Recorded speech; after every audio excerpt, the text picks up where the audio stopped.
Hello again. Welcome to Summit VB Fan. I'm your host, Jeremy Cleveland, and I'll once again be your guide in this feed throughout the 2026 Summit League volleyball season. We'll continue our countdown to first serve on August the 28th with the fifth of our team previews, this time around the Mavericks of Omaha. Well, it was unfamiliar territory for Mavs fans a season ago. It was a losing season, 10 and 16 overall. 7 and 9 in the Summit League. But put a big old asterisk next to that one because they were a whole lot closer than the record would indicate. They lost 4 matches in 5 sets against some of the top teams in the Summit, including a pair of 5-set losses against undefeated South Dakota State. They also lost a 5-setter against South Dakota, and they lost a 5-setter at North Dakota State. So they were oh so close to yet another winning season. It will be year number 8 at the helm for head coach Matt Buttermore. Overall, he's been coaching 15 years and has a very impressive record, 293 wins and 135 defeats. His Summit League record is fantastic, 85 wins and just 31 losses. And over the last 5 years, there's been a whole lot of happiness in Omaha. They went 16-2 in 2021, 14-4 in 2022, 12-4 in Summit League play in 2023. That's also the year they made it to the NCAA tournament where they lost to Kansas. In 2024, they went 14-2 in Summit League action before once again taking a step back and giving Buttermore his first losing season in Summit League action as the head coach. Now, looking at the award winner list, they return 1, they lose 2. Returning is all freshman outside hitter Faith Venable. We'll talk more about her in a moment. The 2 award winners they lost were obviously both very good ones, including 2-time first-teamer outside hitter Kaylee Jurgensmeier and second-team middle blocker Emily Huss, who is one of the top blockers in all of the country. They do return 48% of their points from a season ago and 51% of their sets played from last year. Now, comparing that, I guess, to the other previews, those are on the lower end. But they did reload in a hurry because they're not bringing in a ton of freshmen. They're bringing in experience through the portal. So let's look at the roster makeup because it's one of the more interesting ones in the Summit League. It's going to be the shortest bench so far in the Summit League for the teams I've looked at anyway. They have 8 returning players. There are 7 players gone.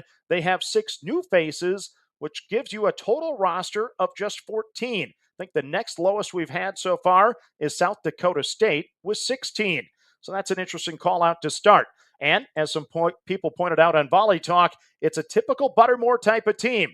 They're really tall. They have 7 players this year that will be 6'2" or taller. Yeah, I'll look really short on the floor next to them anyway.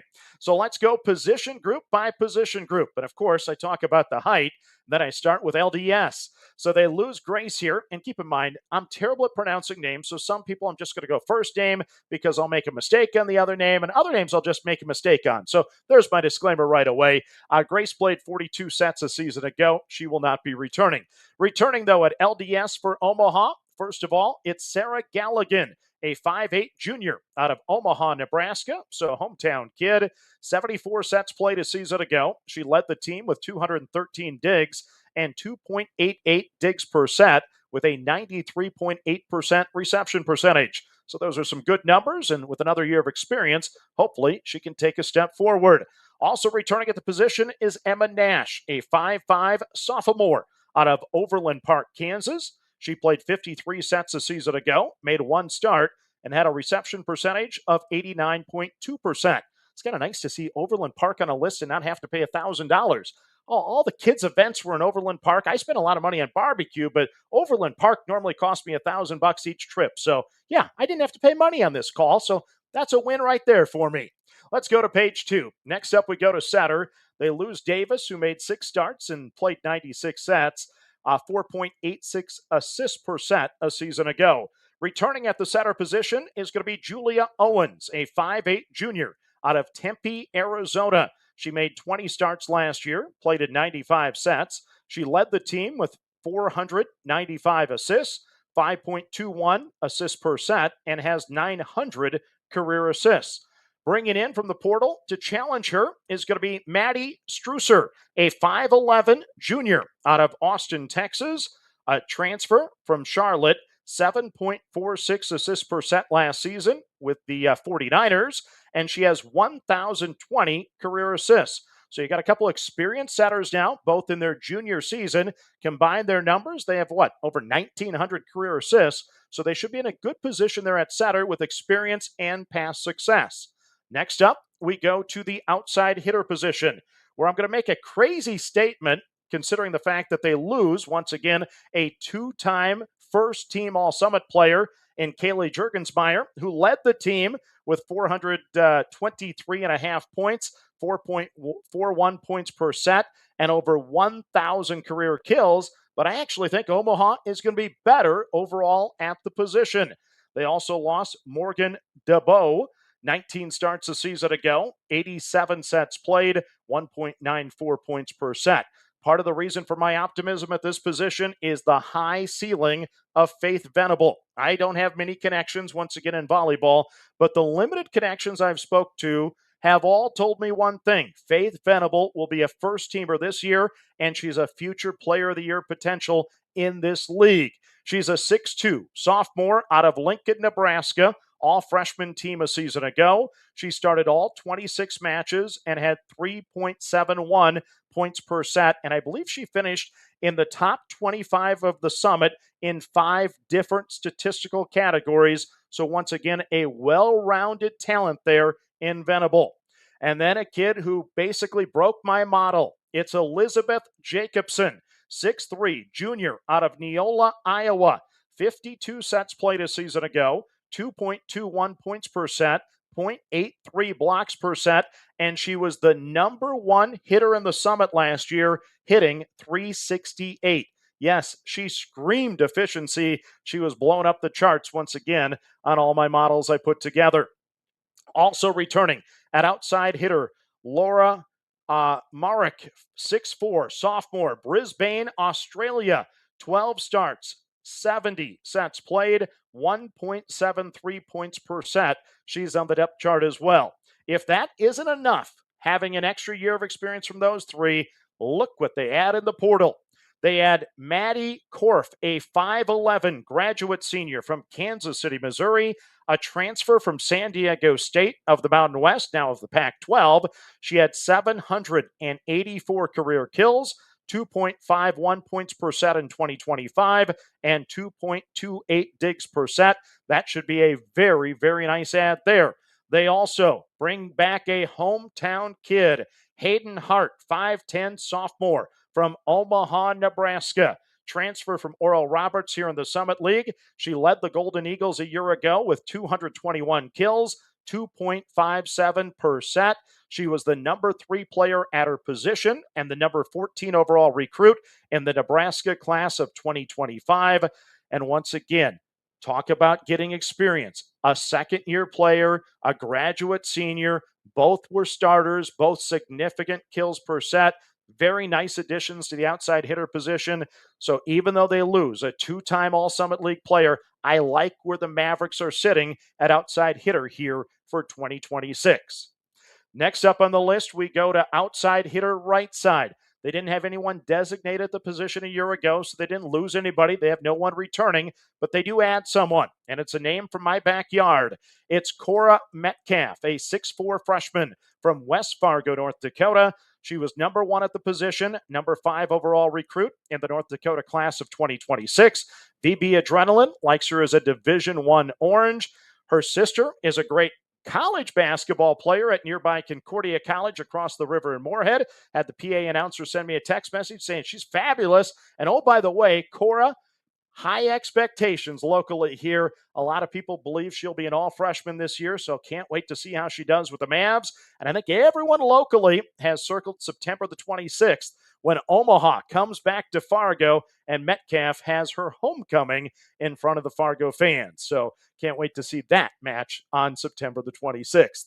Next up on the list, we go to right side. They didn't lose anybody. They didn't add anybody, but they do return Ella, a 6'5 junior out of Traynor, Iowa. 10 starts a season ago, 47 sets played. She had 2.2 points per set, a 208 hitting percentage, and 0.62 blocks per set. So that's the depth there at right side.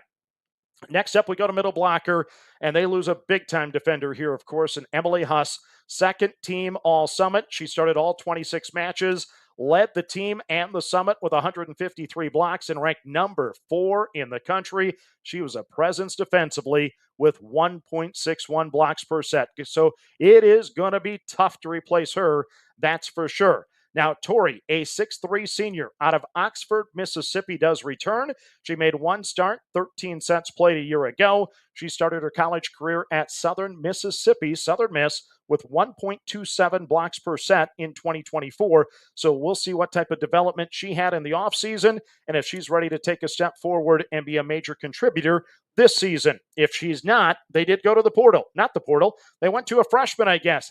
Dara Obeyed, a 6'4 freshman from Burlington, Ontario, Canada. A 3-year starter, 3 straight HCAA championship appearances. I don't even know what HCAA is, but it sounds impressive. I did watch a speech, though, she gave. It was like 3.5 minutes. Very impressive young lady. She was the 2026 Evelyn Holick Award recipient. So that I watched some highlights of her and watched that interview for 3.5 minutes. So can't wait to see how she does. Seems to be a wonderful person. So once again, Dara Obeyed, 6'4 freshman out of Burlington, Ontario, Canada, is a name I can't wait to watch this season.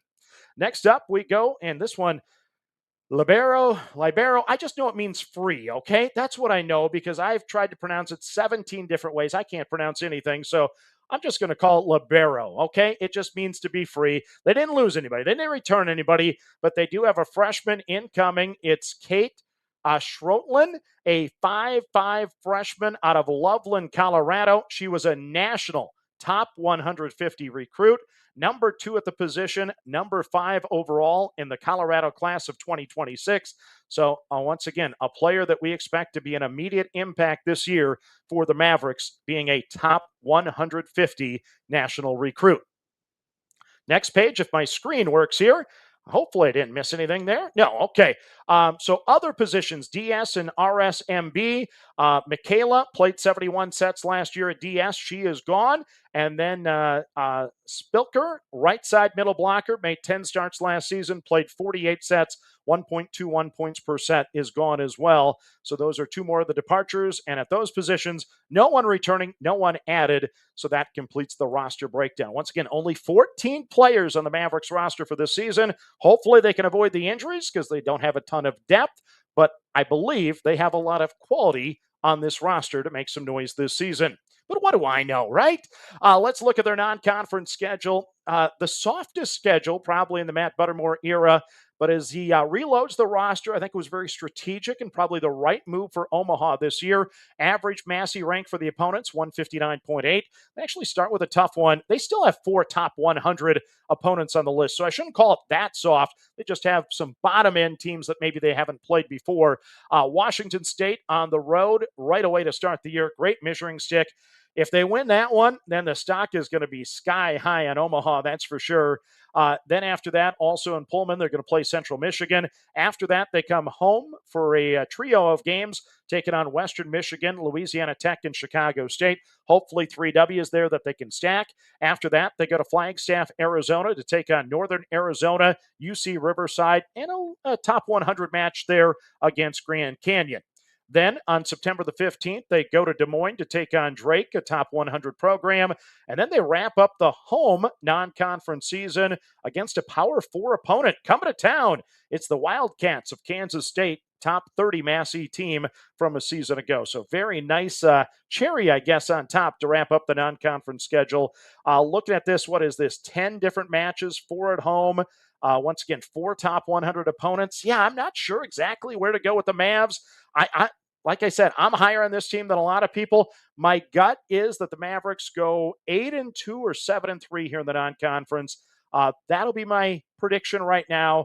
On the surface, I'll dig deeper later, but maybe 9-1. That'd be a really nice non-conference. If they go 9-1, remember 2023 with South Dakota State. Jackrabbits in 2023 went 7-9 in the Summit. And we know what they've done the last 2 years. Not saying Omaha's going to repeat that, but watch out for Omaha. I wouldn't sleep on the Mavericks, that's for sure. If they go 9-1 the non-conference, Summit League teams better watch out come conference play, that's for sure. Here's my normal reminder. Join volleytalk.proboards.com. Keep the Summit League on the national radar. And if you haven't joined yet, please vote for the 2 teams you predict will reach the championship match. Right now, the top 2 vote getters. Number 1 vote is St. Thomas. Number 2 vote is South Dakota State. Number 3 vote is South Dakota. I believe Omaha right now is the 4 vote. But Mavs fans, get on there, vote for your team, and also predict the record of teams for your team or anybody else's team of the Summit. Once again, join volleytalk.proboards.com. Now, my next team preview, I don't know who I'm previewing yet, but I do know where I'm going to be this weekend. I'm going to have boots on the ground in Brookings, South Dakota. So I'm going to watch the scrimmage with the Jackrabbits on Saturday. I'll have a report on that and tell you what I see, and hopefully get to talk to some people while I'm there. We'll find out if they have a time to talk to me anyway. But until we meet again, everyone, volleyball's getting close. Get fired up. We're going to have a great season on this feed. Have a great night, everyone.